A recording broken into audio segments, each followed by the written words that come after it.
Welcome to The Explainer. If you're joining me today, it means you're serious about taking control of your financial health.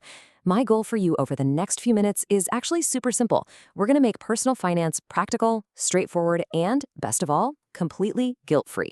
You absolutely do not have to restrict your enjoyment of life to secure your financial future. And the framework we're exploring today proves exactly that. Let's get into it. All right, be honest. Have you ever checked your bank account at the end of the month and just thought, where on earth did it all go? You're working hard, you aren't out there blowing your paycheck on crazy luxury items, but somehow your balance is hovering right near zero. It's stressful.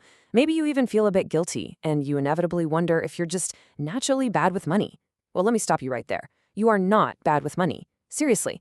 The reality is simply that no one ever taught you how to manage it. Before we talk numbers, we really need to shift our mindset. So many of us see a budget as a cage, right? Like it's some sort of punishment or a restrictive diet for your wallet. When you don't have a budget, your spending is entirely reactive. You see money in your account and you spend it. Simple, but dangerous. Instead, I want you to look at a budget as a map. A map doesn't restrict you, it actually gives you proactive freedom. You're literally deciding in advance where your money goes. You're telling it what to do instead of passively wondering where it went. Section 1, the framework. Okay, let's dive into this 50-30-20 rule. This system is so beautifully simple, you absolutely don't need to be a math genius, and you definitely won't be spending your weekends trapped in a massive, complicated spreadsheet tracking pennies. You just take your after-tax monthly income, the actual cash that hits your checking account, and you split it into 3 basic buckets. Half of it, 50%, is for your needs. Then a 30% slice goes to your wants. And finally, a 20% slice is locked in for savings and debt. Just 3 numbers, that's the whole shebang. It really is that straightforward. Moving right along to Section 2, defining the buckets. So what exactly goes where to keep this balance perfectly in check? First up, we've got your needs, taking up half the pie at 50%. Now, these are your absolute survival essentials. If you lost your job tomorrow, these are the bills that would still be staring you right in the face. We're talking rent or mortgage, basic utilities like water and power, getting yourself to work, essential insurance, and basic groceries to actually cook at home. Time for a quick reality check, though. Your daily food delivery habit and your premium Netflix subscription, yeah, those definitely do not count as basic survival needs. This category is strictly for keeping a roof over your head and food on the table, period. All right, bucket number 2 is your wants at 30%. And I will passionately defend this category all day long because this is your guilt-free happiness money. You actually need to take this bucket just as seriously as your rent. Why? Because a budget with absolutely zero room for fun is a budget you're going to abandon in exactly 3 weeks. It's true. Wants make life enjoyable. They aren't survival essentials, but they are absolutely crucial for your well-being.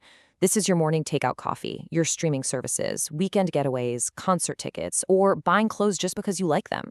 The goal here isn't to squeeze all the joy out of your life. It's to enjoy your money without a single drop of guilt, because you already know everything else is handled. And finally, we hit the third bucket, savings and debt repayment, taking up that last 20%. This is the bucket that quietly builds your wealth over time and secures your future. It's for investments, retirement accounts, and aggressively knocking out high-interest credit card debt. But hey, if you're starting from scratch right now, your absolute number one priority is building a starter emergency fund of about $1,000 or €1,000. Get that little safety cushion in place first.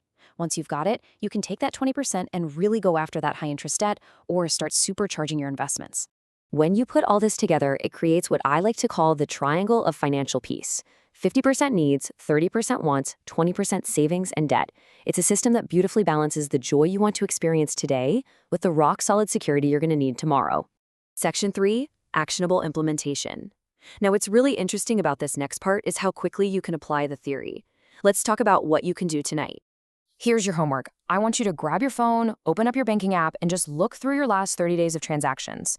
As you scroll, literally just label them in your head or on a notepad. Put an N for needs, a W for wants, or an S for savings and debt. When you're done, tally them up and divide by your total income to see your real-life current percentages. And listen, please don't panic if your needs are eating up 65% or your wants are currently sitting at 45%. That is completely okay. Month 1 is purely about judgment-free awareness. You just need to figure out where your starting line is. Once you have that baseline awareness, the trick is to make gentle shifts. Seriously, do not try to overhaul your entire life overnight. It never works. If you realize that constantly ordering takeout is totally devouring your wants bucket, just set a small, realistic challenge for yourself. Swap out 1 weekly delivery for 1 home-cooked meal. Just 1. Over a few months, those tiny sustainable moves will naturally shift your percentages until you're right in the sweet spot of that 50-30-20 split. Section 4, Avoiding Common Pitfalls. Getting your map set up is incredibly empowering, but let's cover a few common traps so you can dodge them from day one. The absolute most crucial thing here is being brutally honest with yourself. First off, stop lying about what a want is. Just because a cool new jacket was on sale does not magically make it a need. Be radically honest.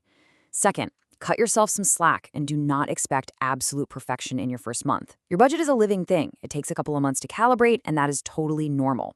And finally, the most dangerous trap of all, do not cut out all your fun to save aggressively.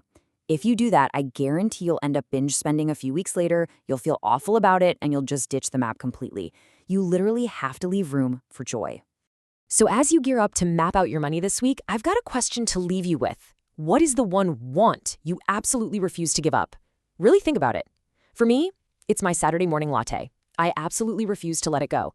And the beauty of the 50-30-20 rule is that I don't have to. I buy it completely guilt-free because I know my needs are covered and my future is funded. As you build your own budget, I want you to actively choose and protect your own non-negotiable joy. Remember, taking control of your money with a simple map isn't about restricting your life. It's about funding it. Thanks so much for joining me for this explainer, and have an awesome time creating your own financial map.